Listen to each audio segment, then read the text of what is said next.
पाकिस्तान की तरफ से गोलियां चली थीं, 28 निर्दोषों की जान गई थी। देश जवाब का इंतजार कर रहा था, लेकिन जवाब आया कौन जात हो।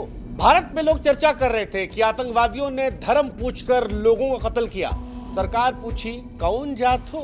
लोग पाकिस्तान के खिलाफ मास्टर स्ट्रोक की तलाश में थे। सरकार पूछी ए भैया कौन जात हो। और अब सरकार के चाहने वाले कह रहे हैं कि sir master stroke, sir master stroke. वो जो कल तक महाराष्ट्र में एक है सेफ है का नारा दे रहे थे, कह रहे थे कि भैया बटोगे तो कटोगे, समाज को तोड़ने वाला जहर है ये, आज कह रहे हैं कि राष्ट्र निर्माण का औजार है। जब पूरा देश पहलगाम की तरफ देख रहा था, मोदी जी की बैठक करती हुई तस्वीरें सामने आ रही थी, तब दिल्ली से यह ऐलान हुआ कि कौन जात।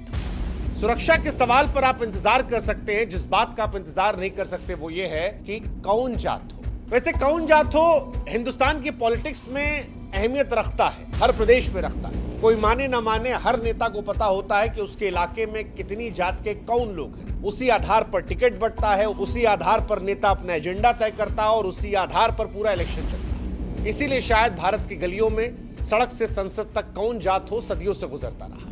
लेकिन अब मोदी जी खुद ने पूछ लिए कौन जात हो, तो क्या पलटकर जनता भी पूछेगी कि का हो मोदी जी, जाति ही गिनवाएंगे कि विकास भी गिनवाएंगे। ये सवाल बड़ा महत्वपूर्ण हो गया है, क्योंकि ऐसा लग रहा है कि पाकिस्तान का जवाब तो बाद में भी देखा जाएगा। पहले आप ये बताइए कि कौन जात हो। केंद्रीय मंत्री ने कहा कि 1947 से जाति नहीं गिनी गई। कांग्रेस दबा रही थी, हमने दिला दिया। लेकिन सवाल यह है कि अगर जाति का डेटा विकास के लिए है, तो फिर ये यूटर्न चुनाव से ठीक पहले क्यों? जातिगत जनगणना को लेकर जो सरकार तर्क देना चाहती है वो ये है कि इससे योजनाओं को बेहतर टारगेट किया जा सकेगा। लेकिन एक सच सरकार का भी ये है कि इससे पहले कोई भी योजना जाति के हिसाब से तो बनाई ही नहीं गई। तो फिर अब जातिगत आधार पर जब पॉलिसी की बात हो रही है तो कैसे होगा? क्योंकि ये वही मोदी सरकार है जो कभी जातिगत जनगणना को समाज को बांटने वाला कदम बताती थी। 2021 में जो तमाम विपक्षी दल ये पूछ रहे थे कि सरकार क्यों डर रही, तब बीजेपी ने कहा था गरीबी सबसे बड़ी जात। लेकिन सवाल ये है कि अब अचानक से सरकार का यूटर्न क्यों, और यूटर्न पहलगाम के बीच में क्यों? पहलगाम के विषय पर पटना, बिहार, यूपी का जिक्र क्यों?